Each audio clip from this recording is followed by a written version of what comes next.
Olá, aluno, tudo bem? Seja bem-vindo a mais uma aula de pesquisa de mercado e comportamento do consumidor. Sou a professora Nicole Cerce, minha formação na graduação e no mestrado em administração com foco em gestão. E para fecharmos essa disciplina, vamos trabalhar com o processo de compra. Qual é a importância de entender o comportamento no momento de compra, como se dá esse processo? E por que isso é tão importante? Quais são as suas particularidades? Bom, inicialmente, nós começamos a disciplina entendendo o passo a passo da pesquisa mercadológica, qual que é a importância dessa pesquisa de mercado, quais são os pontos fundamentais. Passamos aí a ver as principais ferramentas que são super necessárias. Por quê? Porque vivemos num momento de globalização, de muitas informações, e para eu tomar a decisão, eu preciso tomar decisão com base. Se tem muita informação e eu estou levantando essas informações porque cada empresa é um sistema único, aberto, eu preciso de sistemas para me ajudar, não é mesmo? Fiz todo esse levantamento para quê? Para conhecer o meu consumidor. Preciso entender todas as características desse consumidor, preciso entender o que realmente ele pensa e, para fechar, qual que é o processo de compra, qual que é o comportamento de compra desses meus clientes, desse meu público-alvo. Esse é o foco dessa aula para fecharmos com chave de ouro a disciplina.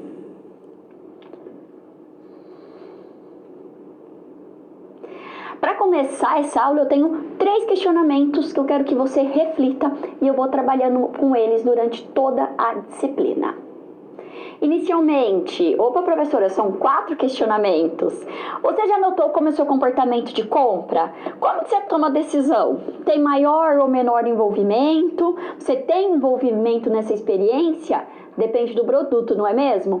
Você adere bem ao comércio online, foco essencial, porque era uma tendência cada vez mais nós consumirmos no meio online, né, por meio da internet, porém a pandemia acelerou muito essas compras.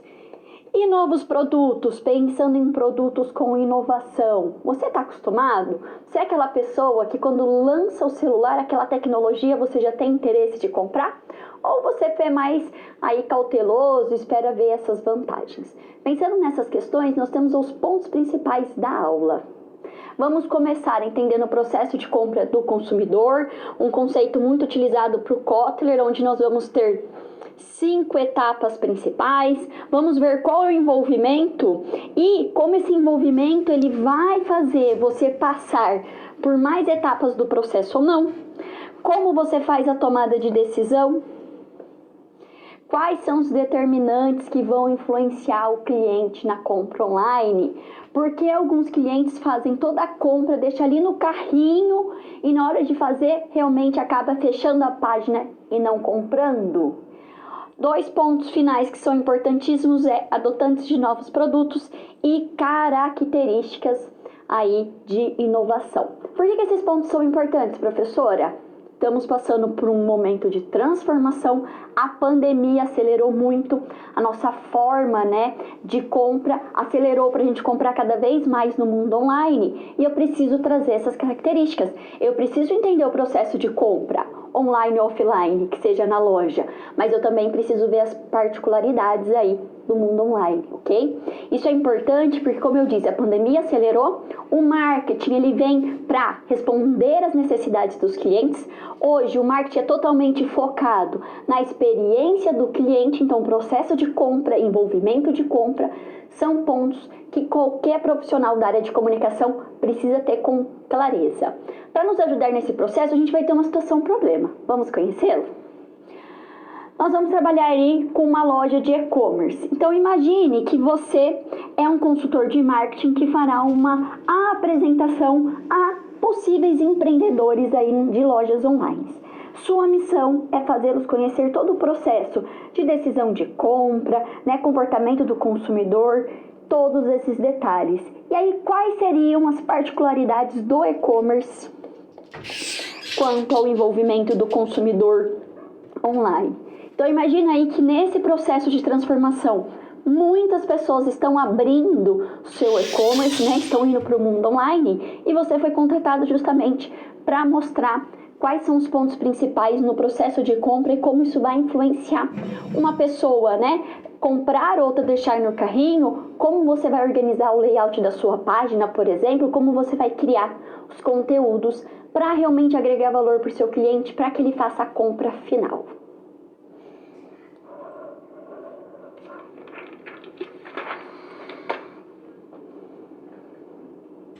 No primeiro momento, nós temos que entender o que é o processo de compra.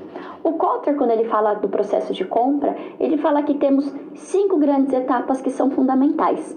Porém, essas etapas não são necessariamente todas cumpridas por todos os meus clientes. Mas nós temos 5 etapas que eu preciso conhecer em profundidade para saber como lidar em cada momento.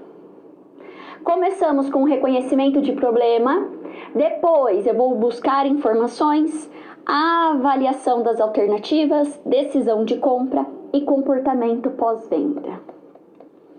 Não dá mais para eu parar do processo de compra e não olhar para comportamento pós-vendas. Por quê, professora? Porque se o marketing está aqui pensando em atender às experiências, às expectativas do meu cliente, eu preciso saber se ele realmente foi satisfeito quando ele usou o produto ou o serviço.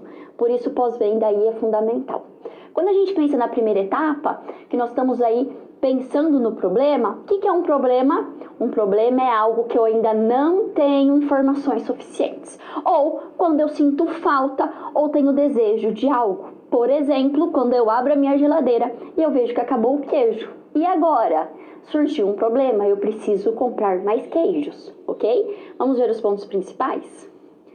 Quando nós pensamos em problema, ela é indicada para dois pontos. Necessidades e quando nós pensamos em desejos, tá? Então, isso é muito importante eu pensar. Quando eu estou falando em necessidade, o que eu quero falar, professora? Então, quando a gente fala em necessidade, a gente tem que pensar aí que é algo que eu realmente preciso, acabou o queijo. E o meu desejo, nossa, que vontade de comer um bolo de chocolate. Temos 3 formas de conhecer a necessidade e os desejos. Primeiro, a necessidade de reposição. São aquelas situações corriqueiras que envolvem, né, itens de baixo custo. Então, essas necessidades de reposição é quando eu penso aí, faltou o queijo para eu fazer o meu café da tarde, acabou o café, o pó do café para eu fazer. Eu não tenho muito envolvimento, eu não penso muito, e acabou. Vou no mercado, vou na padaria e acabo comprando ali de forma meio automática para atender aquela minha necessidade. Perceba-se que eu não preciso passar por todo o processo. Surgiu a necessidade, vou no mercado, olha quais as opções, posso levar em consideração preço, qualidade, marca, compro meu produto, resolvi o problema. O segundo ponto é a necessidade funcional.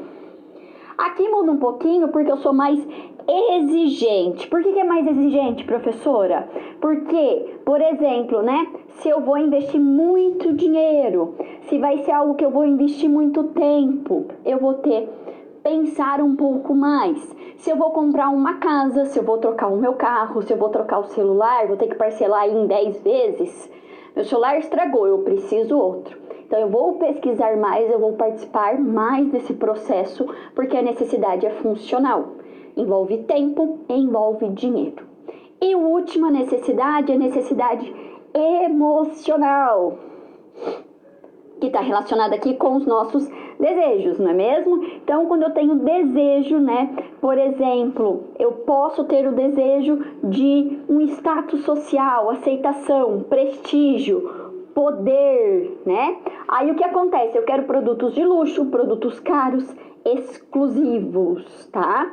Quando a gente pensa em desejos emocionais, pode ser, por que eu escolhi uma marca de celular ou a outra? Por que eu escolhi aquela marca específica de carro?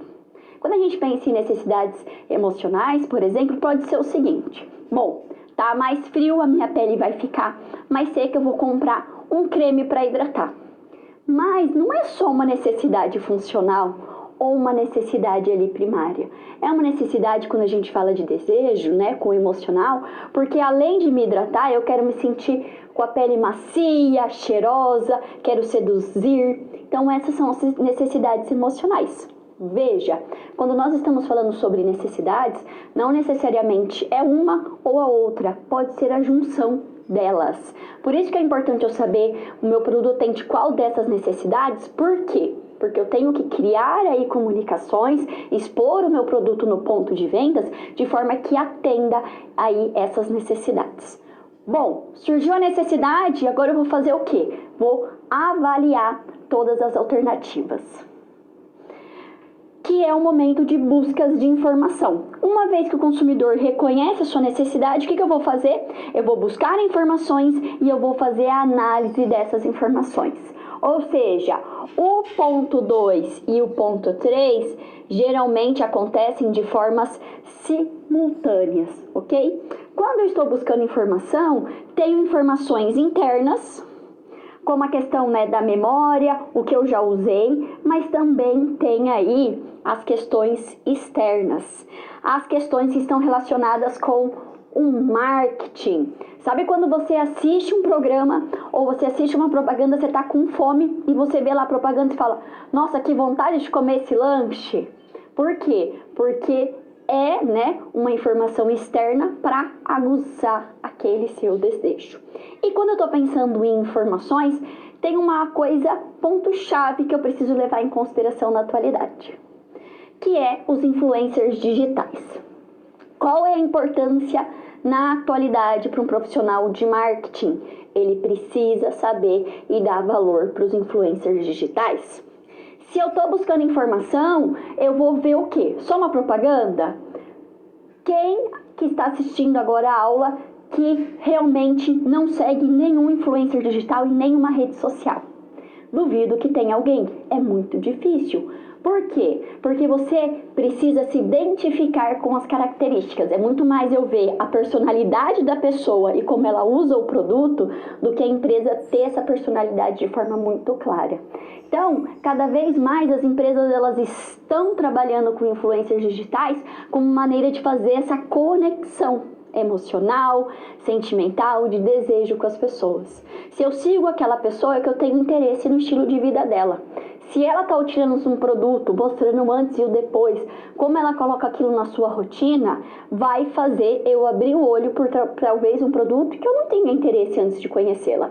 Então é muito importante, quando a gente está pensando em busca e avaliação das alternativas, trabalhar aí e olhar para os influencers. Uma dica muito interessante é que cada vez mais pequenas e médias empresas estão fazendo parcerias com influencers digitais.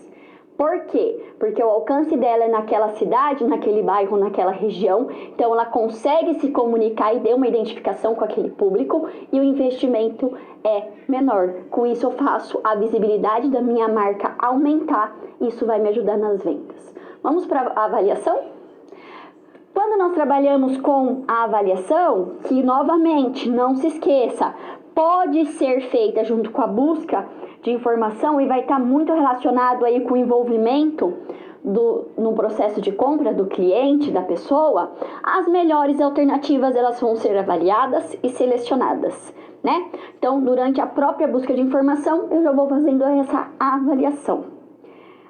O que eu vou avaliar? Características funcionais do produto, o que está relacionado? Questões econômicas, de preço, desempenho, garantias. Satisfação emocional percebida em cada produto, né? Está relacionada com o quê? Quando a gente pensa aqui, nós estamos pensando em critérios que estão concentrados no prazer que o produto pode garantir. Dá um exemplo, professora. Por exemplo, uma questão muito legal, máquina de lavar louça. Para algumas pessoas dá satisfação, nossa, eu fiz a unha e não quero estragar minha unha. Ou eu quero passar mais tempo com a minha família e não quero perder tempo lavando a louça. É um prazer que para algumas pessoas não fazem sentido. E o terceiro momento, o terceiro aí, critério é o benefício que podem resultar da sua posse. E aqui está muito relacionado também, de novo, com os desejos, está relacionado aí com a vontade de ter o que aquilo representa. Por exemplo, será que eu andar de um Porsche e andar com um carro popular vai ter o mesmo prestígio? Depende da situação. Por que eu vou comprar um iPhone? Eu não comprei um celular, eu quero um iPhone, porque aquela marca vai me dar um prestígio. E aí, quando a gente pensa aqui no marketing, a gente pode fazer, né, o quê? Por exemplo, um link com o brand equity. O que é o brand equity, professora? É o valor da marca. Então, quanto mais a marca tem valor, mais quando eu quero status, eu quero tela. Quero ter uma bolsa normal ou uma Louis Vuitton? Entende o status que uma marca também causa? Então, é muito importante a gente pensar nesses critérios. Aí, quando eu penso nos critérios, a questão funcional, que está relacionada com o financeiro, também vai pesar. Então, quando a gente pensa nos critérios, de novo, não é é a junção dos critérios que vão fazer eu escolher uma opção ou outra. Questões do que eu preciso, questões econômicas, questões de status, elas estão conectadas na hora de escolher o meu produto. E aí nós vamos para a próxima etapa, que qual é a etapa? A etapa realmente de fazer a compra.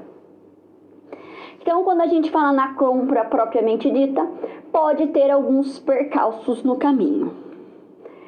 Imagina aí que você está comprando uma casa. Quais são esses percalços, professora?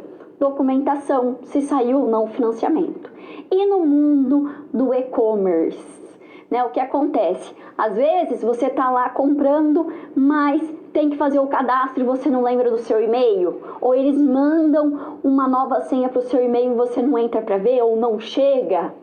A forma de pagamento não é a forma que você quer, está demorando muito a página. Então, no processo de compra, às vezes eu quero comprar, mas pode acontecer alguma coisa. Quando, por exemplo, eu deixo aí uma compra no carrinho. Por qual motivo? Se você vê estudos e pesquisas sobre isso, você vai perceber que quando a pessoa deixou a compra no carrinho, significa que ela tinha intenção de compra, mas ela não fez. É muito importante estudar esse momento para ver o que está acontecendo. A pessoa entrou, pesquisou, colocou no carrinho, fez todo o processo, porque naquele momento realmente ela não fez a compra. Então, isso é uma questão muito importante de se estudar no mundo online. Bom, fiz a compra, acabou aí, professora? Não mais. Hoje a gente tem que ir além, hoje a gente tem que pensar no pós-compra.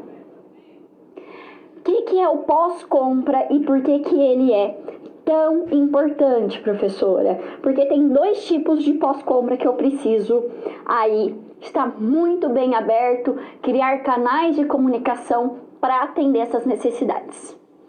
Busca por informações adicionais, né? Pensando aí, será que eu fiz a escolha certa? E aí aqui é sempre importante, e por que tem essa busca?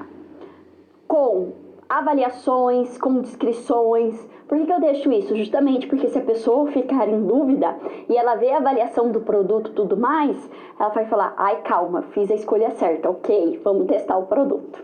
E o segundo ponto é a compra e, né, a aquisição de produtos relacionados. Ou seja, quando eu compro, aí assino uma TV a cabo ou a internet da minha casa, o que acontece em seguida? Eles te ligam, mandam um e-mail oferecendo para você pacote de streamings, pacote aí, né, de TV a cabo, de telefone fixo, telefone celular. Então eu aproveito aquela compra, vejo se a pessoa está satisfeita e aí ofereço mais produtos. Para quê? Para aumentar o que ela comprou, aumentar o seu ticket médio, por exemplo.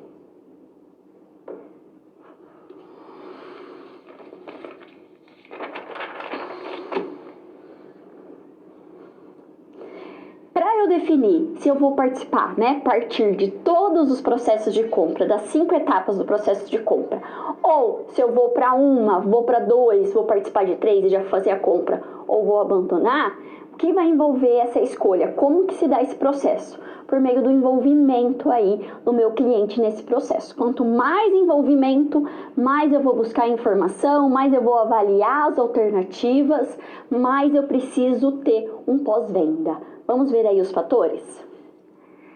Quando nós pensamos em envolvimento do consumidor, né, pensando na experiência de compra, o que a gente está falando? É a maneira como a pessoa percebe um objeto como sendo pessoalmente importante e pertinente.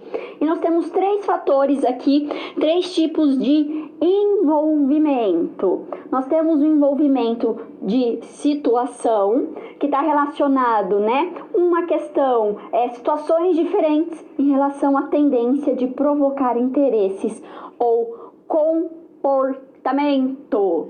Então, vamos imaginar o seguinte, dependendo onde eu tô, eu tenho vontade de tomar uma Coca-Cola ou uma água. Então, o meu envolvimento vai ser diferente no momento de comprar. Se eu estou no momento aí de trabalho, eu vou preferir um tipo de bebida. Se eu estou no meu final de semana, aquela situação vai fazer eu ter um outro comportamento. Pode ser que eu queira tomar cerveja, um vinho. O segundo envolvimento é o envolvimento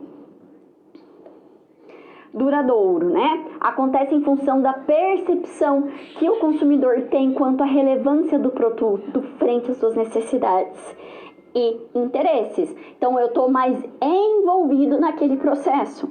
Por exemplo, quando eu vou comprar um carro, meu envolvimento é muito maior do que quando eu vou comprar, por exemplo, queijo na padaria ou no mercado. E o terceiro envolvimento é o envolvimento responsivo.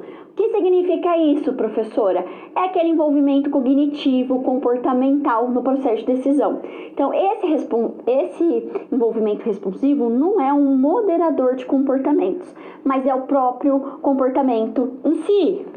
Quando eu estou na rua e alguém me oferece aí para tomar, tô andando ali no shopping, alguém vem oferecendo ali uma casquinha de sorvete, um amendoim, eu sinto o cheiro, falo, vou comprar, e acabo comprando. É o próprio comportamento com estímulos provavelmente externos. Mas, quando a gente pensa aí no envolvimento duradouro ou situacional, a gente tem que levar em consideração 5 fatores e como eles vão se entrelaçando.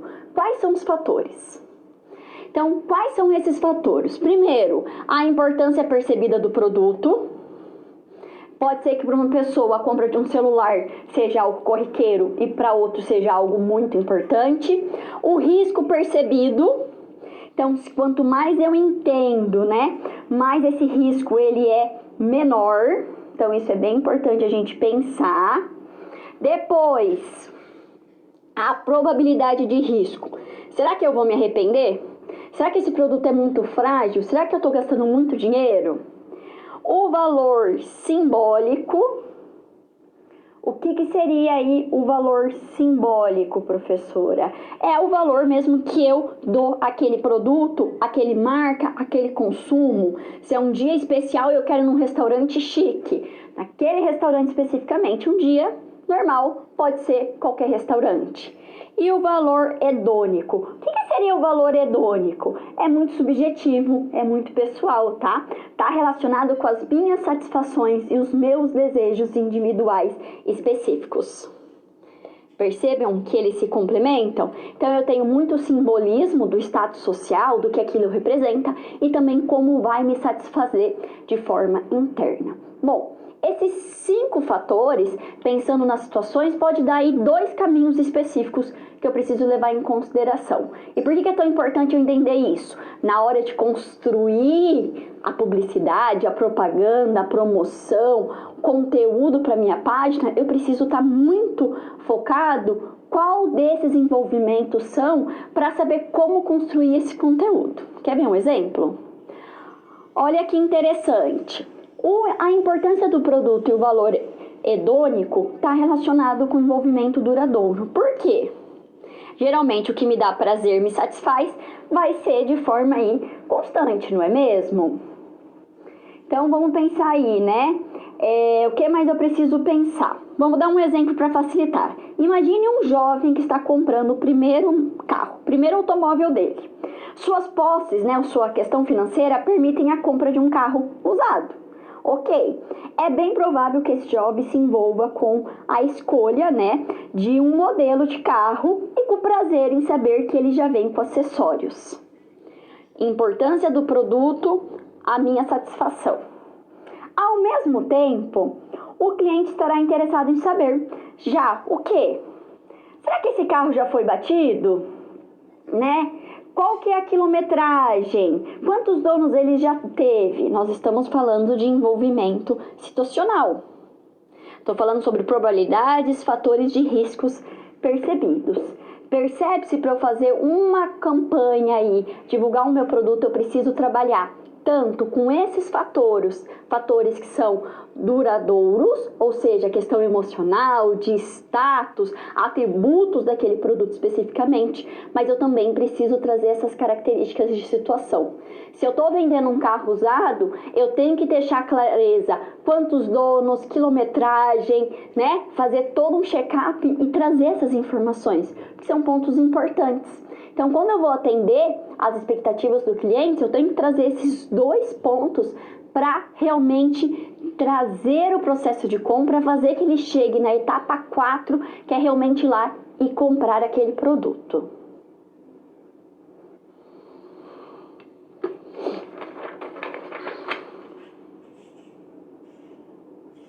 Já viu o comportamento, né, o processo de compra e o envolvimento. Vamos juntar esses dois pontos para ver se eu tiver muito envolvimento e baixo envolvimento, como seriam cada etapa? Olha que interessante. Primeiro, quando eu penso na identificação da necessidade, vamos pensar aí tomada de decisão com baixo envolvimento. Não tem muito custo, é o que eu faço mais no meu dia a dia, compras corriqueiras. Então, o consumidor, ele associa a solução de uma necessidade a uma marca com a qual ele já está habituado. Vamos pensar aqui, acabou o pó de café da minha casa. Bom, vou no mercado, já sei que eu vou ali no mercado perto, falei, nossa, eu preciso tomar um café, acabou o pó. Chego no mercado, vou buscar informações. É de forma muito rápida. Por quê? Eu vou ver quais são as memórias, quais são as experiências que eu tive, o que eu gostei ou não. O consumidor, ele não vai avaliar muito, tá? Ele está sempre escolhendo a mesma marca, o mesmo produto de café, só se tiver uma grande promoção para fazer ele parar ali um segundo, mas ele vai tomar decisão de forma rápida, tá? O consumidor, ele tá pouco valor a essa experiência, por quê? Ele não está engajado. Até o momento de eu descobrir que estava faltando café e eu comprar, pode ser 15, 20 minutos, posso comprar na padaria, posso pedir no iFood. Então, o consumidor, ele acaba não refletindo sobre as perdas, sobre os ganhos. Por quê? Porque ele já está acostumado a comprar aquele produto especificamente. Bom, vamos olhar agora para quando eu tenho um alto envolvimento. Pode envolver mais dinheiro, tempo, então eu vou olhar mais. Quanto mais dinheiro eu estou investindo, mais eu vou tomar cuidado, mais eu vou pesquisar. Então, o consumidor não associa a solução de uma necessidade a uma marca, né, específica. Então, vamos imaginar lá que eu decidi comprar um carro. Comecei a fazer a pesquisa. Eu já tenho um carro pré-determinado? Posso até ter uma marca ou outra que eu me identifico mais, mas não necessariamente eu já vou ter isso pré-definido. Eu vou pensar em memórias, experiências, mas eu também vou fazer pesquisas. Qual é a grande diferença? De limitada, ela passa a ser detalhada. Eu começo a detalhar muito mais.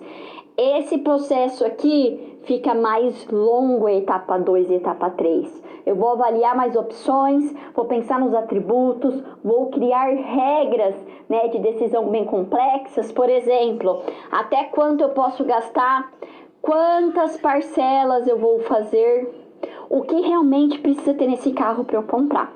O consumidor representa a valorização elevada na experiência de compra. Eu estou super engajado nesse processo. Estou pesquisando, demora mais tempo, eu vou conversar com mais pessoas, eu vou tirar mais informações. E nesse processo, quando a gente pensa na avaliação das alternativas, por que é muito importante aqui?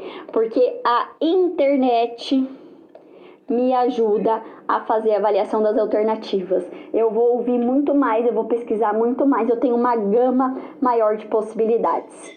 Quando a gente pensa no pós-venda, por que é fundamental? Porque eu vou, né, avaliar todo o processo. Eu passei pelas 5 etapas, certo? A expectativa foram altas e eu preciso fazer isso por quê? Porque quando eu chegar lá na frente, eu quero realmente ter as minhas expectativas atendidas. Você já comprou alguma coisa que você achou que era bem caro, que ia ser super bacana e foi uma decepção? Por quê? Você envolveu muito mais expectativa. Uma coisa é você ir almoçar num restaurante que você vai direto e a comida tava mais ou menos. Tava ok. Uma coisa é você ir no dia dos namorados e a comida for ruim. Aquilo lá, a sua expectativa era muito maior. Você combinou, você agendou antes, teve toda uma questão de necessidades suas pessoais que não foram atendidas e o seu envolvimento foi muito maior. E isso te afeta mais. Então é muito importante eu pensar que quanto maior envolvimento, mais tempo eu vou ficar e com mais detalhe eu vou passar por cada uma das etapas do processo de compra. Quais são os fatores que vão influenciar nesses processos? Né? Quais são os aspectos chaves? Então, esforço dedicado à busca de informação, esforço dedicado à avaliação de alternativas, né? Tudo isso eu vou pensar aí na questão da importância de tomada de decisão, preocupação em relação aos possíveis resultados e importância atribuída ao processo de compra. Cada perfil do consumidor, ele demonstra aí propensão a se envolver mais ou menos em cada processo de compra. E por que eu quis trazer isso, professora? Porque eu tenho que pensar que cada momento desse processo, a forma de se comunicar, a forma de apresentar o produto, as características que eu vou trazer são particulares. Então, se eu sei que o perfil do meu consumidor, ou o comportamento do consumidor que nós já estudamos, quais são as características psicológicas que estão influenciando, eu faço a segmentação desses públicos para atender as suas expectativas durante todo esse processo. Por isso que é tão importante a gente pensar processo de compra, envolvimento do consumidor, fazer essa conexão para ver qual produto o meu produto é um produto que eles compram de forma mais corriqueira ou é um produto que eles demoram mais para escolher. Então eu tenho que ter mais informação, tenho que ter mais características para realmente satisfazer cada uma das etapas para que ele passe para a próxima etapa e ter um canal aberto de pós-venda, porque pode ser que ele compre o produto e não fique satisfeito. Em muitos casos, o que acontece? Eu quero a devolução, eu quero trocar o produto, eu tenho que ter esse canal aberto de comunicação. Por quê? Porque senão ele vai reclamar. Uma pessoa insatisfeita, quando não atendeu as suas expectativas, vai falar mal para os amigos, vai comentar nas redes sociais. E o que acontece? Vai influenciar no processo de compra de outras pessoas.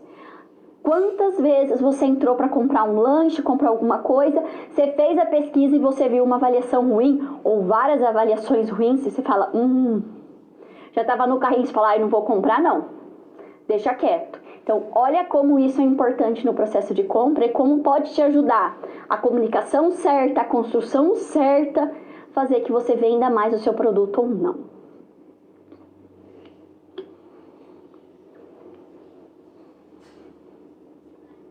Vamos ver a nossa situação problema? Então, imagina que você é um consultor de marketing e você está fazendo aí uma apresentação para uma pessoa que ele trabalhava aí com lojas físicas de sapato.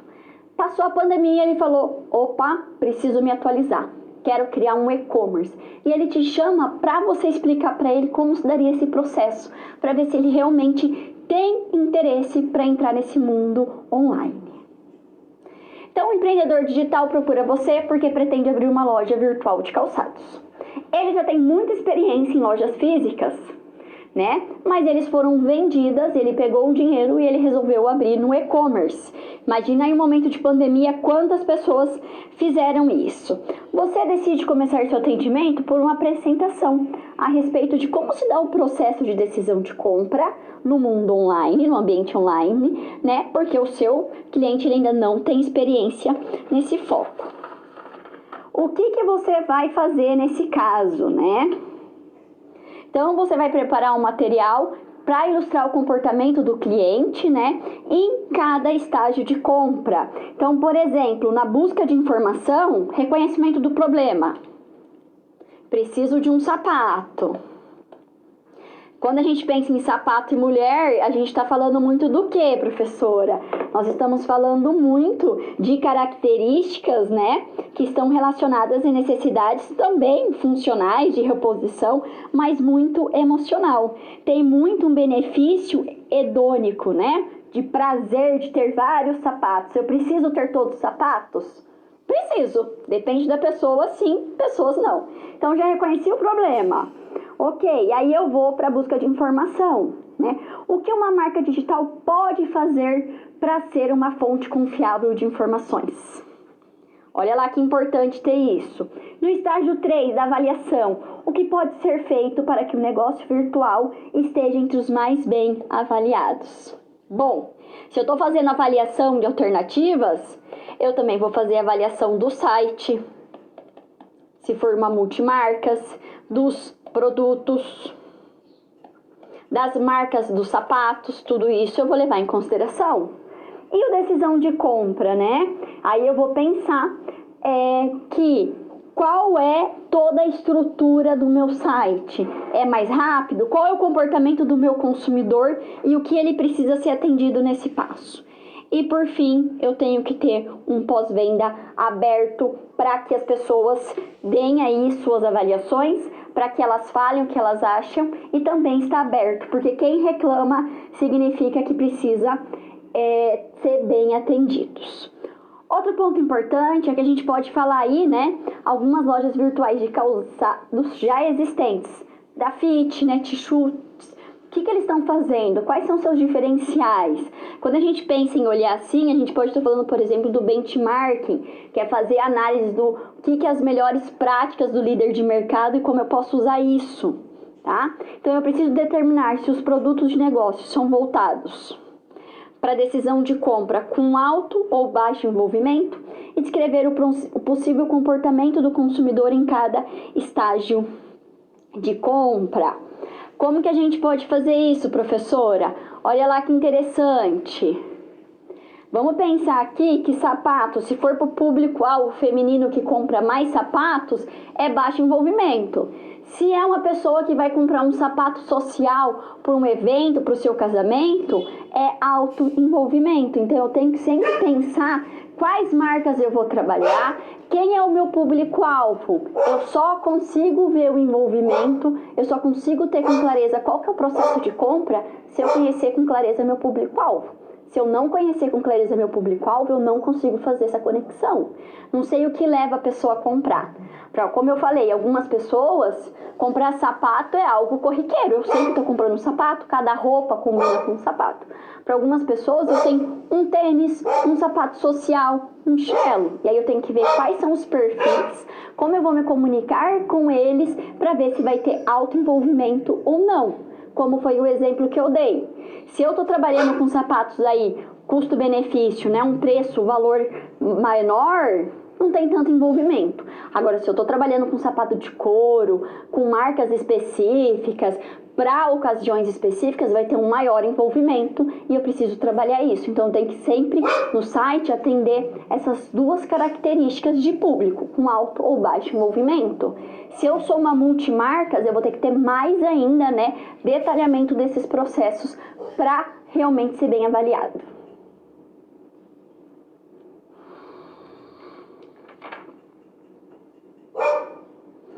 Já vimos todo o processo, vimos o envolvimento, ok. Mas quais são os determinantes quando eu estou pensando no processo de compra online? Tudo que eu falei até agora eu posso pensar no online e no físico, né? Mas agora vamos focar no online para ver quais são as particularidades. Primeiro, eu tenho determinantes utilitarista de utilidade percebida. Quando a gente fala sobre isso, eu estou falando o que, né, professora? Associado aos resultados obtidos, né, com a adoção desse comércio eletrônico. Quando a gente fala sobre utilidade percebida, eu estou falando economia de tempo, economia monetária. Eu não preciso sair de casa para comprar. Muitos produtos são mais baratos nas redes, né, no online, nas lojas dos e-commerce. Então, eu tenho essa utilidade. Eu não quero sair de casa. Vou comprar, não tem pressa, compro, vai chegar em casa. Olha, o preço está mais barato na internet. Então, é um ponto fundamental que precisa ser trabalhado. Segundo determinante, utilitarista de facilidade de uso, e aqui está muito relacionado com a funcionalidade do comércio eletrônico, pensando em toda a página, né? Estou pensando sobre velocidade para encontrar o que se procura, simplicidade de uso, estou trabalhando com requisitos que é o layout da minha página. Por que a maioria das páginas tem a mesma forma de procura, de promoções, de chamadas, o layout como um todo, para ter essa facilidade. Imagina se você entra numa página e você tem dificuldade para achar o seu produto, ou demora muito para chegar até lá. Isso faz eu acabar mudando. Eu deixo de dar credibilidade para aquela página justamente porque eu vou ter aí uma certa dificuldade de mexer nela. Tem que ser aquela questão de buscar de forma rápida, separar por setores específicos, departamentos, muito bem detalhado. Não é à toa, só para fazer um link com o supermercado, que o supermercado fizeram já vários testes e perceberam quanto mais organizado é o mercado, por isso que tem placa, corredores, tudo certinho. Porque quanto mais organizado, mais você compra. No mundo online, na sua página, né, que é seu espaço aí físico e online, na página precisa ser extremamente organizado, porque se eu tiver alguma dificuldade, eu vou abandonar esse site e vou para outro. O terceiro determinante hedonista, que está associado ao prazer de adoção de compra online. E aqui é muito legal, por quê? Porque cada vez mais, né, eu tenho prazer em fazer compra online. Quem aí nunca parou e ficou vendo um site, nem ia comprar, mas só ficou procurando lá, vendo informações? Quando a gente fala na questão do prazer, você vai ter que colocar muita questão de imagem, de som, tá? A estética, o embelezamento daquela página vai fazer diferença. Então, quanto melhor trabalhado esse design, mais você tem chance de vender. Imagina lá se você colocou uma foto feia, uma foto embaçada, será que vai dar vontade de comprar aquele produto? Imagina você procurando um lanche e aí está muito relacionado com os determinantes hedonismo. Determinantes sociais, associado à influência das redes sociais, fóruns de discussões e outras ferramentas de comunicação digital. Então, cada vez mais. E esse aqui é um ponto que merece destaque, eu já falei dos influencers digital. O que acontece? Cada vez mais quando eu vou procurar, quando eu estou na etapa de busca e avaliação de informações, os determinantes sociais são importantes. Se eu vejo, tá? Se eu estou em dúvida em 2 produtos, eu vejo um influencer que eu gosto muito, usando uma marca, recomendando, vai me influenciar. A grande maioria influencia muito, ok? Se eu vejo um produto que está tendo várias, né, reclamações, e não é à toa que, por exemplo, a gente tem um Reclame Aqui para fazer essa reclamação das lojas, se a loja está atendendo ou não, se respondeu aquela necessidade, resolveu aquele problema, tudo isso a gente leva em consideração. Então, quando a gente pensa nesses determinantes sociais, etapa 2, etapa 3, vão ser totalmente influenciados aqui. O mundo digital, o mundo online me dá a possibilidade de ter mais opções de alternativas e fazer uma avaliação de forma mais profunda, de forma rápida. Antes, quando não tinha internet, eu pesquisava em uma loja, pesquisava na outra, acabava comprando ali. Se eu tinha pressa, então comprava no mesmo dia. Hoje eu posso estar numa loja física e fazer a procura online. Ou eu posso estar com várias páginas abertas com o mesmo produto, com várias lojas.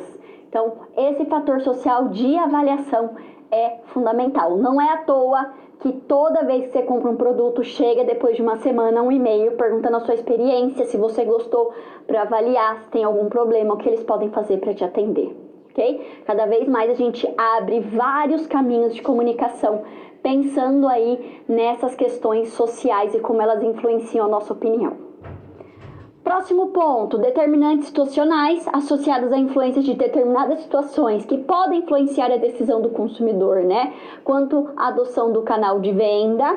O que significa isso, professora? Por exemplo, né? Eu tô sem tempo para sair, eu tô, né, sem carro, não dá para eu ir, ou tá chovendo, em vez de ir no mercado eu peço mundo online. Então, isso acontece muito, gerou uma situação que eu prefiro, é mais fácil, mais rápido comprar pela internet, por exemplo. Tenho mais agilidade, ou eu tô sem ali, por exemplo, um carro, um meio de locomoção para ir até o lugar comprar. E o último, determinantes experimentais, associados às experiências anteriores que a pessoa teve com o comportamento, com o comércio eletrônico. Esse ponto também é bem importante porque se eu entrei numa loja, aconteceu alguma coisa, né, eu me programei. Então vamos imaginar que eu tenho um casamento daqui a um mês e eu comprei aí um sapato ou um brinco pela internet. Falou que em 20 dias chegava, ok, não chegou. Chegou no dia do casamento, eu tive que sair correndo para comprar outro brinco. tive uma experiência ruim. A próxima vez que eu estiver passando por essa situação, eu vou pensar 2 vezes antes de comprar no online e provavelmente, ou quase 100% de chance que eu não vou comprar na mesma loja, tá? Então, isso é muito importante. Se você tem um e-commerce e você fala que vai chegar em 15 dias, tem que chegar em 15 dias. Nossa, professora, eu compro aí pela Amazon, compro no Magazine Luiza, fala que vai chegar em 7, 8 dias, chega antes. Geralmente eu coloco um pouquinho mais de prazo para aí 1, 2 dias, se tiver algum problema, ainda vai chegar no momento certo. Olha como é importante pensar nessas estratégias que podem ocorrer sim percalços no caminho, mas eu tenho que saber lidar com essa situação.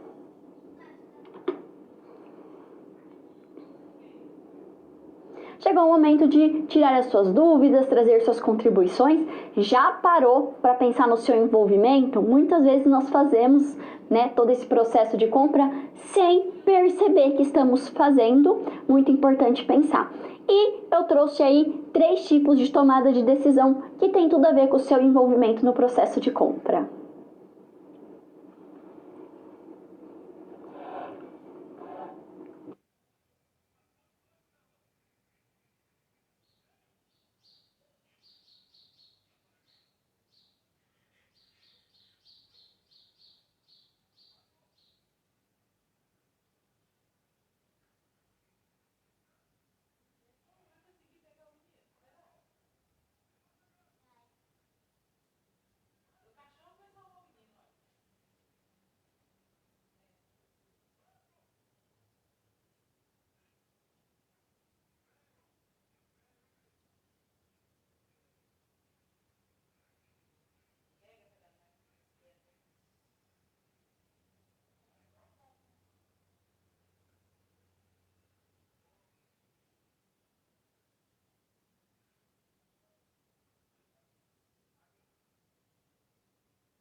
Vamos ver esses 3 tipos? Quando eu penso em tomada de decisões rotineiras, significa que eu não tenho muito envolvimento. Eu considero já as marcas que eu compro e eu vou lá e compro. Por exemplo, minha preferência por alguma marca específica de refrigerante. Eu posso até olhar ali, ver o valor, mas eu acabo sempre comprando a mesma marca. Já a tomada de decisão limitada, eu vou considerar algumas marcas, características do produto e um pouco mais do ponto de venda.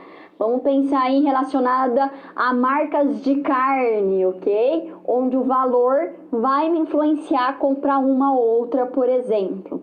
E tomadas de decisões extensiva, O envolvimento aumenta, eu considero muitas marcas. Aqui, por exemplo, quando eu vou comprar um notebook ou vou comprar uma nova televisão, eu gasto mais tempo, vou analisar melhor as opções de marca. Lógico que tem alguns públicos específicos, que eu tenho uma marca, que eu sou fã e eu acabo comprando só aquela marca.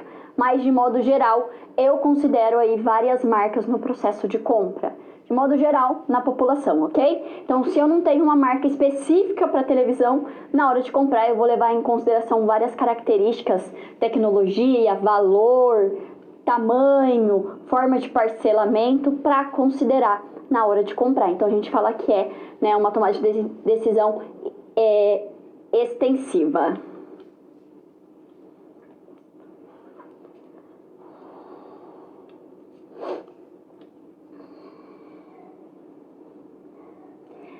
Temos um ponto muito importante para considerar, que são os produtos novos, que envolve tecnologia e inovação. Será que o processo de compra é o mesmo? Aqui vai estar relacionado muito com as características do consumidor. Primeiro ponto, quando eu penso num novo produto, um produto aí inovador, o que eu estou falando sobre isso? Quando eu penso na inovação do produto ou novos produtos, é qualquer ideia, produto, serviço ou modificação de um produto já existente. O que eu quero falar sobre isso, professora? Se o iPhone lançar um novo modelo, Samsung, significa que é um novo produto. Tem novas características, tem novas funcionalidades. Então, quando a gente pensa em inovação, significa uma nova versão ou um produto totalmente novo que não existia no mercado. Vamos voltar ao quadro?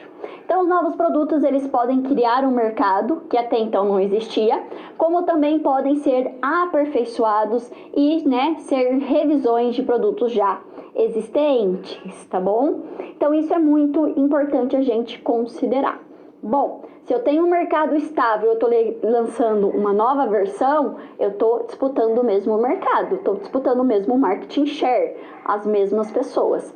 Se vem um produto que não existia antes, aí eu estou criando novos nichos de mercado. Olha como é importante pensar nisso. Porém, quando eu estou falando em tecnologia, não é todo mundo que está aberto assim para sempre comprar, novas tecnologias, novas funções. Por exemplo, algumas pessoas preferem esperar. Quando a gente pensa em lançamento de novo produto ou nova inovação, tem 3 pontos que eu preciso considerar. Primeiro, a predisposição para experimentar novos produtos e influência pessoal. Aqui eu estou falando sobre pessoas.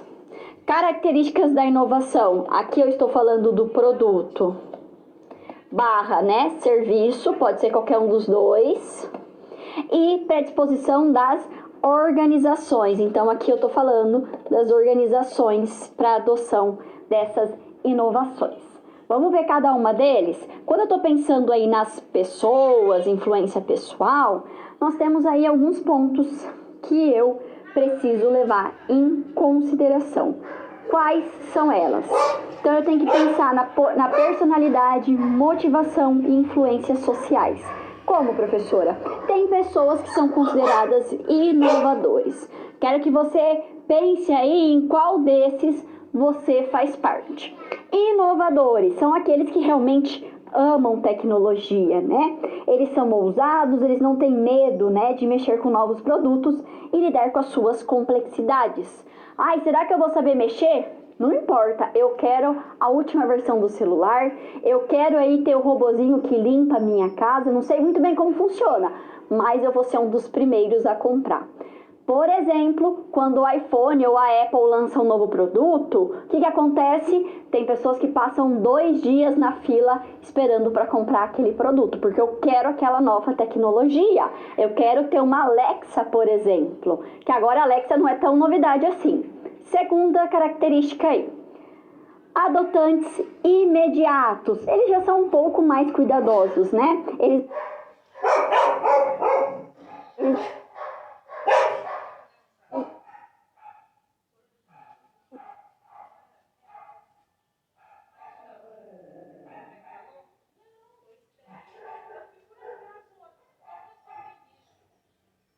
buscam soluções que sejam personalizadas, pensando em suporte adequado e não têm sensibilidade a preço, ok? Então, os adotantes imediatos, eles não vão estar lá na fila para comprar, mas passando 1, 2 meses, eles vão estar dispostos a comprar.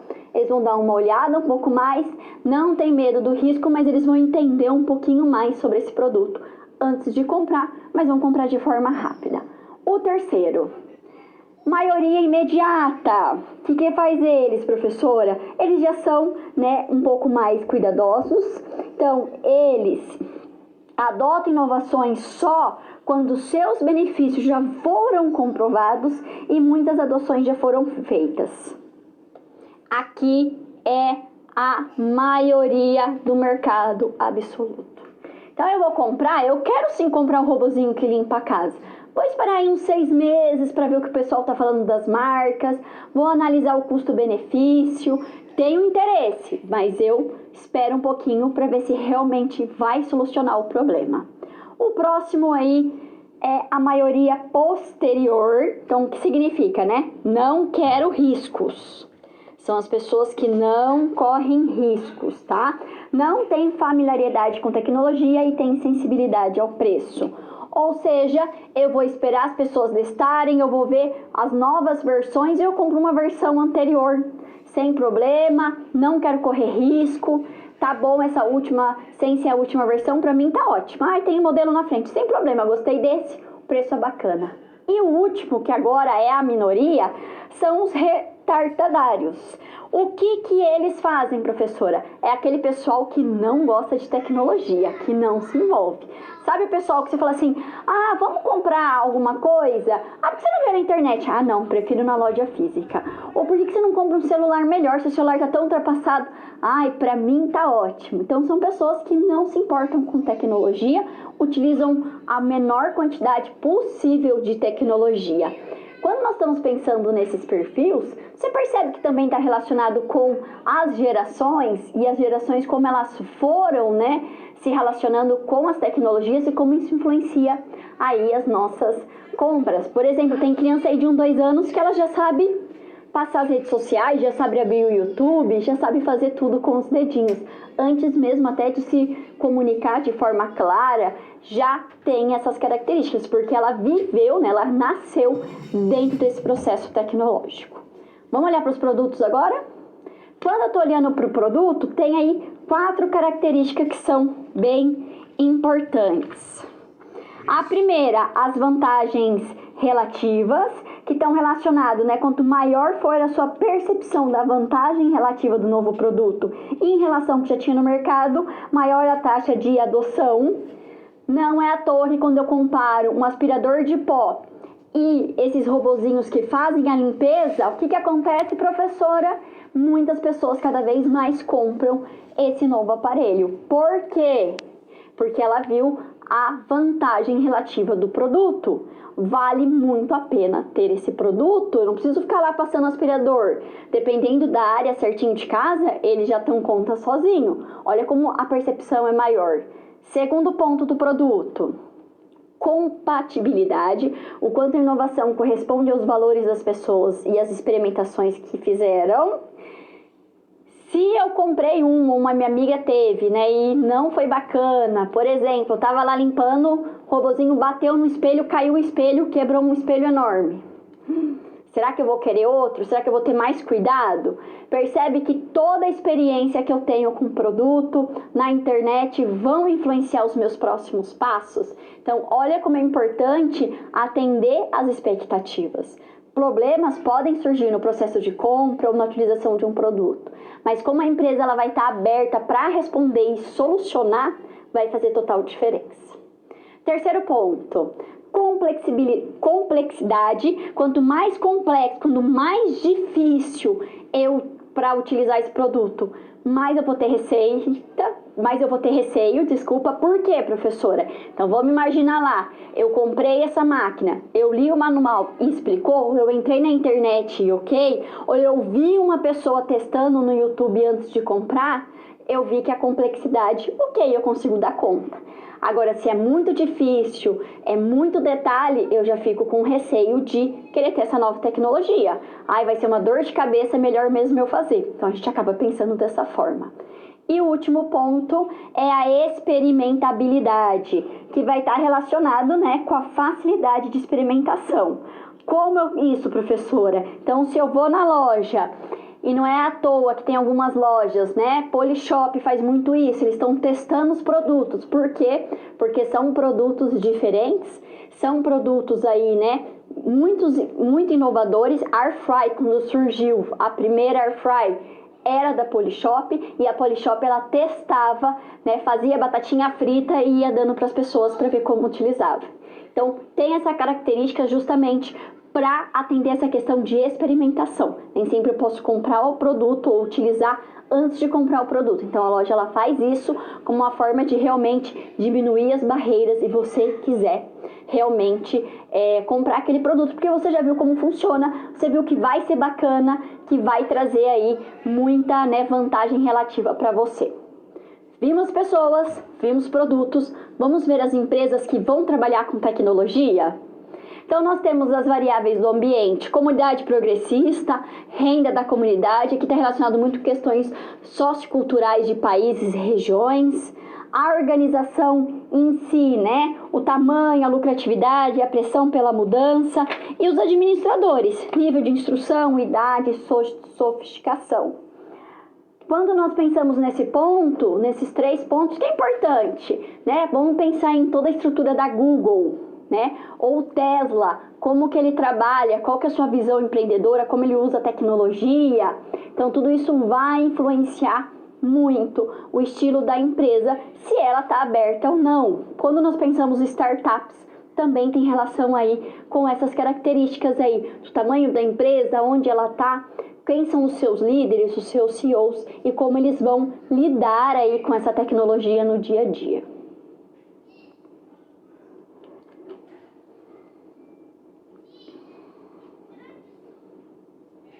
E quando a gente pensa sobre inovação em processo de compra, tem que levar em consideração 3 benefícios que eles vão me trazer para ver realmente se vale a pena ou não eu adotar essa nova inovação.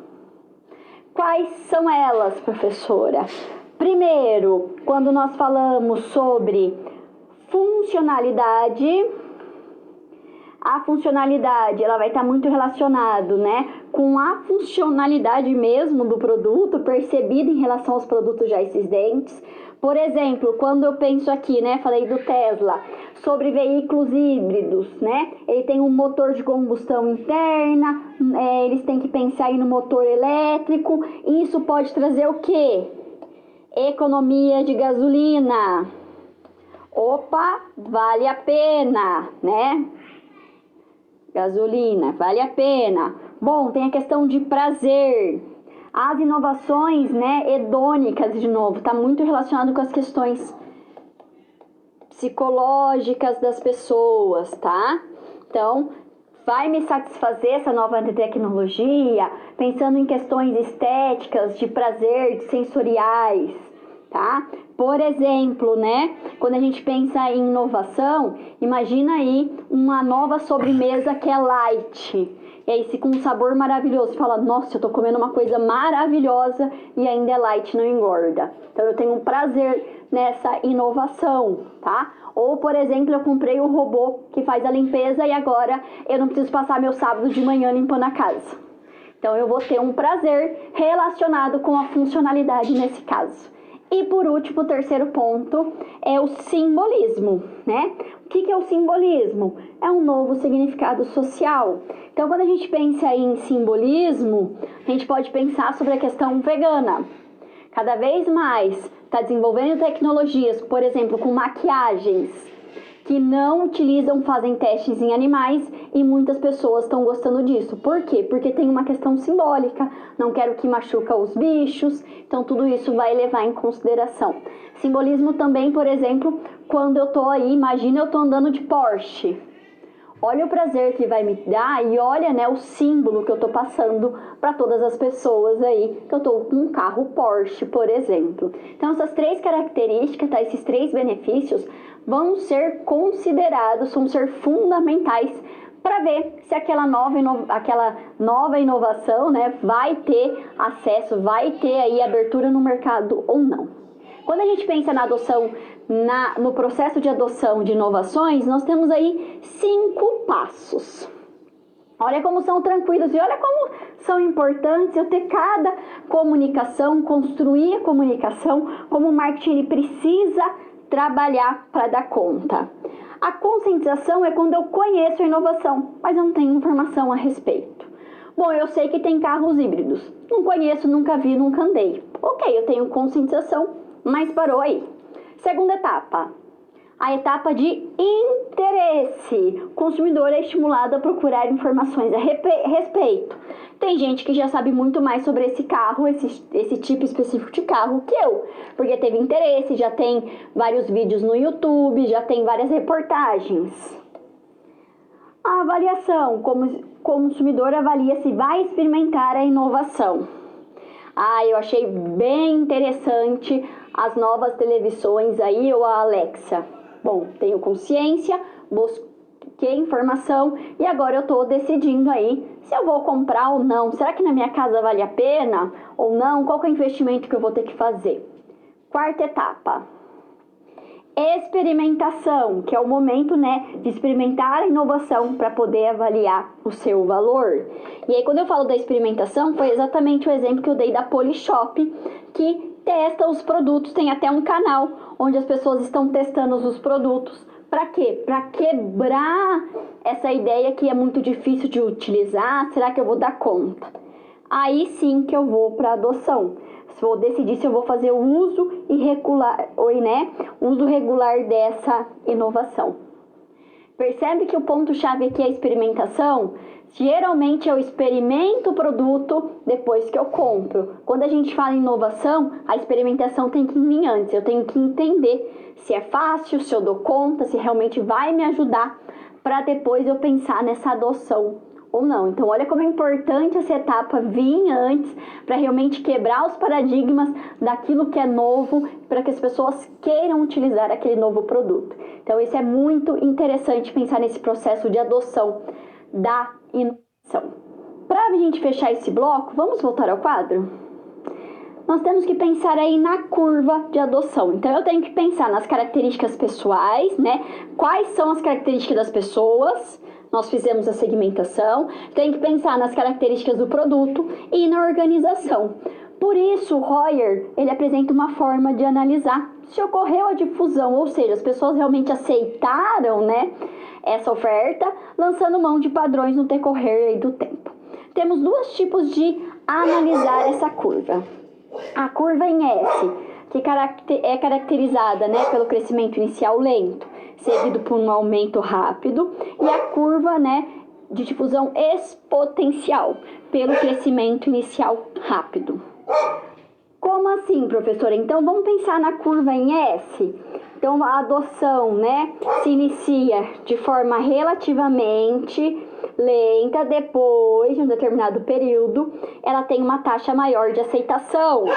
Quando a gente pensa aí nos robôs, foi assim. Então, começou de forma lenta, agora está tendo muitas vendas. Mas 2, 3 anos atrás, quando ele surgiu, não tinha tanto crescimento assim, tá? Então, é uma curva em S. Agora, vamos voltar ao quadro? Agora, quando a gente pensa em exponencial, como é a curva? Então, começa rápido a aceitação, né? A adoção do produto tem uma aceitação rápida. Por exemplo, a Alexa teve uma aceitação rápido. As televisões aí de nanotecnologia, muita aceitação. Então, nós temos que avaliar isso para pensar no quê? Ciclo de vida do produto. Então, qual que é o ciclo de vida desse produto? Quando a gente pensa em tecnologia, o ciclo cada vez é menor, então isso vai influenciar. Ponto bem importante a gente se pensar. Outro ponto, como eu vou fazer a comunicação? Se é um crescimento rápido, eu tenho que fazer uma comunicação durante esse processo. Agora, se é em S e ele é bem devagar, eu tenho que investir muito em comunicação, muito em formas de experimentação para realmente essa nova inovação, esse novo produto, ter aceitação no mercado. Por isso que é bom em pensar nessa curva especificamente, fazer uma relação com o ciclo de vida do produto, lembrando que quando eu falo de tecnologia e inovação, o ciclo de produto termina, né, mais rápido, ele é mais curto, então eu tenho que investir muito em comunicação. Quando eu penso em inovação e novos produtos, o papel do marketing é fundamental. Tanto do marketing tradicional, trabalhando com composto mercadológico, os 4 P's, e principalmente construindo conteúdo para trazer informação, para quebrar essas barreiras aí, né, desses paradigmas que são formas de ver o mundo e ter aceitação aí e de disseminação desse produto no mercado.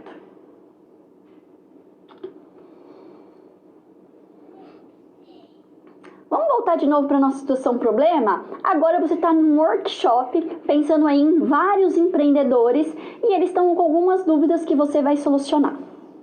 Então você foi convidado para dar um workshop a empreendedores de e-commerce que estão dispostos a investir em inovação. A proposta é que se apresente uma inovação recente para o comércio eletrônico e para cada uma descreva e explique suas características, como que nós podemos desenvolver isso, por exemplo, né? Então, nós temos aí vários pontos que precisam ser considerados. Quais são eles, professora? Pensar na vantagem relativa, ou seja, né? Qual é a vantagem que esse produto realmente vai trazer, será que ele é melhor que os seus outros produtos ou será que é uma inovação?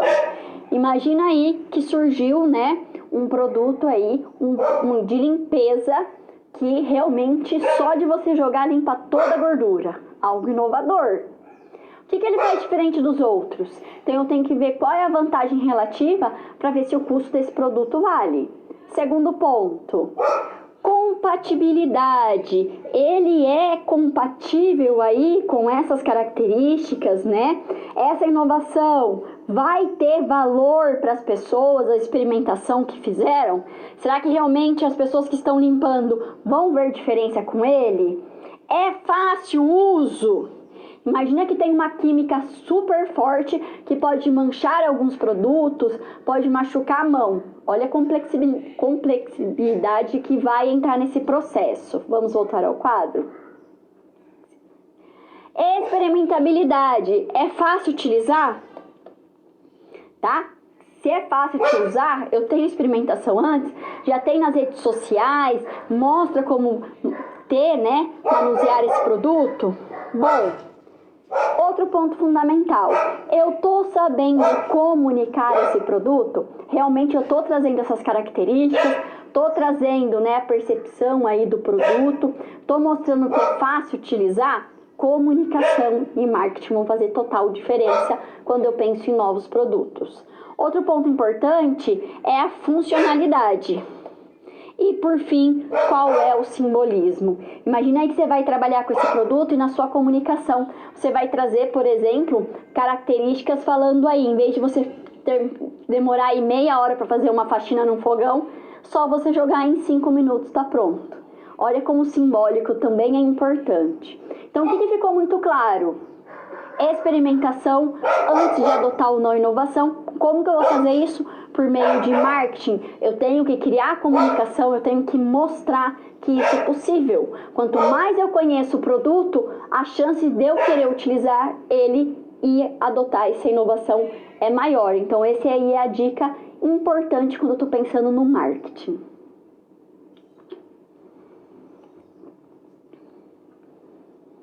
Chegou o nosso momento, o nosso último momento de interação dessa disciplina. Deixei uma questão aqui e eu já volto responder para você.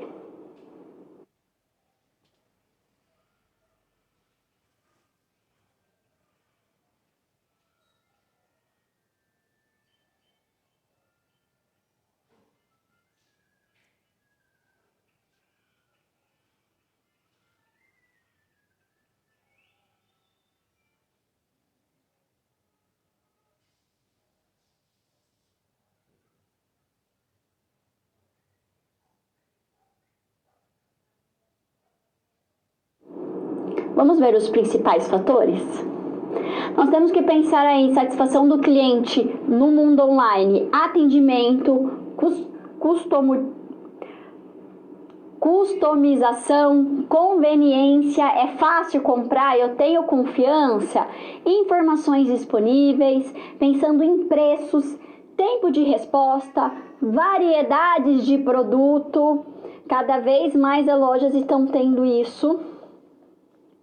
Tempo de resposta se eu tenho uma dúvida, olha o canal aberto de comunicação, como é importante, pensando no digital.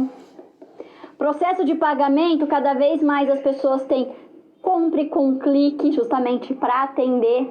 Hoje eu vejo todo o passo a passo do meu pedido, para quê? Para eu ter maior confiança no site, para eu saber que se eu vou usar esse produto daqui 7 dias, ele realmente vai chegar. E um outro ponto, né, que cresceu absurdamente na pandemia foi trocas e devoluções dos produtos. Ok? Então, esses são alguns pontos que vão levar à satisfação do cliente. Temos uma pergunta aí bem bacana do Polo de Belo Horizonte, Minas. Um beijo, muito obrigado pelas participações. Olha lá, a dúvida foi, né? Então, os alunos querem saber o que os estudos revelaram sobre quais motivos de consumidores encherem o carrinho e não comprarem no mundo online. Gente, para eu responder isso, eu vou voltar lá para a primeira aula nossa. Pesquisa de mercado, tá? O estudo ele percebeu que tem vários fatores que vão influenciar. Mas, como cada empresa é única, como cada empresa vai ter um produto específico e atender um público-alvo, tem vários motivos que vão influenciar. Não tem um específico, porque cada empresa tem um contexto influenciado. Mas estudando, tá? Tudo que o consumidor faz, como ele está lidando, quanto tempo ele ficou na procura, na avaliação, o que ele leu de avaliação daquele produto, eu consigo fazer uma pesquisa exploratória. Vamos voltar lá? Por que ele deixou o carrinho na compra? Fazer uma pesquisa exploratória, fazer uma pesquisa quanti-quali, porque eu quero levantar os motivos, mas eu também quero descrever, colocar os principais pontos, ok? Então é uma pesquisa exploratória. Vou fazer uma pesquisa com abordagem quanti-quali para realmente entender esse problema. Não tem como eu chegar aqui e falar foi esse motivo. Por quê? Porque cada empresa está vendendo um produto. O que é muito importante a gente pensar é que com pesquisa exploratória, com pesquisa direcionada, analisando os dados do site ou até mandando para esse colaborador, posso fazer testes de mercado. Aula passada nós trabalhamos com testes de mercado. Para quê? Para ver realmente se eu mandar o produto com uma promoção, mandar uma amostra grátis, ele vai ter interesse ali no e-mail de comprar aquele produto ou não. E depois que ele comprar, eu faço aí as perguntas da experiência do produto. Então, o que eu quis dizer é a importância de se fazer pesquisa, porque hoje dá sim para ver. Por que isso é importante? Porque se a pessoa fez todo o processo e deixou no carrinho, significa que ele tinha uma intenção de compra, ele só não efetivou a compra. E é importante fazer uma pesquisa para analisar isso, entender o que não está sendo feito da melhor forma nesse processo. Pode ser, tá?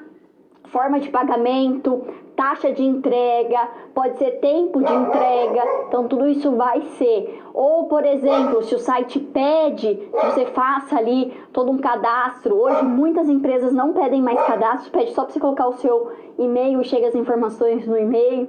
Então todas essas características precisam ser levadas em consideração na hora de analisar se o carrinho, por que a pessoa deixou no carrinho ou não.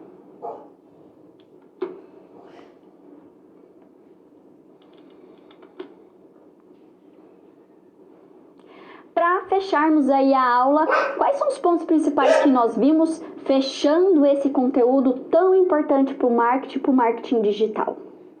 Iniciamos entendendo qual é o processo de compra, analisamos os 5 pontos aí, né, as 5 etapas que o Kotler ele propôs. Temos outros autores que trabalham com 4 até 7 etapas, tá? É só o detalhamento que muda.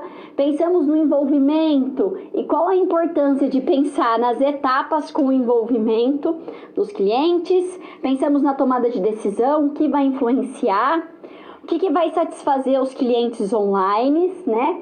E para fechar, nós trouxemos aí quais são os pontos principais quando eu vou pensar em lançar um novo produto, um produto inovador com tecnologia, e quais são as características desses produtos. O que é muito importante a gente deixar nessa aula, nessa disciplina, é perceber a importância realmente, né, a importância que tem fazer pesquisa de mercado, então é um ponto fundamental. Qual pesquisa de mercado eu estou fazendo? Entender que ela é de forma sistemática, que eu preciso pensar na credibilidade dos produtos, tá? Como que eu vou ter credibilidade nessas informações? Sabendo fazer pesquisa. Lembre-se sempre, cada empresa é um sistema aberto e único, ele influencia e é influenciado. Eu preciso saber levantar as informações, eu preciso perceber que dependendo do setor que eu estou, o tamanho da minha empresa, eu tenho que lidar com muitas informações e para isso eu vou utilizar sistemas de informação, sim, CRM, Big Data, e que eles são fontes, né, ferramentas fundamentais, porque eu tenho muita informação, preciso minerar para tomar as melhores decisões. A empresa hoje nesse mundo global não tem como viver sem realmente tomar decisões de forma assertiva e rápida, e eu só faço isso com minhas informações. Além disso, vi aí, né, as características do consumidor, qual que é o comportamento, quais são os fatores que vão estar influenciando, envolvimento, todos esses pontos são fundamentais.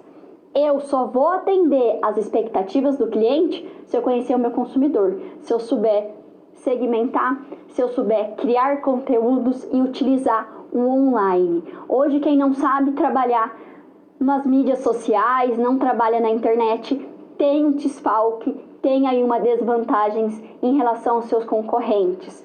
E para fechar, nós trabalhamos hoje com o processo de compra, pensando no mundo online ou não. Sempre trouxe muitos exemplos práticos para te ajudar a entender esse processo. Então é muito importante a gente pensar nessas características na nossa atualidade, no nosso contexto, na regionalidade que você está e que você vai trabalhar o marketing digital. E espero aí que você tenha gostado, estude, não deixe de praticar aí nas aulas atividades, ler o material didático. E muito obrigado, espero vê-lo em breve. Bons estudos e até a próxima. Tchau, tchau!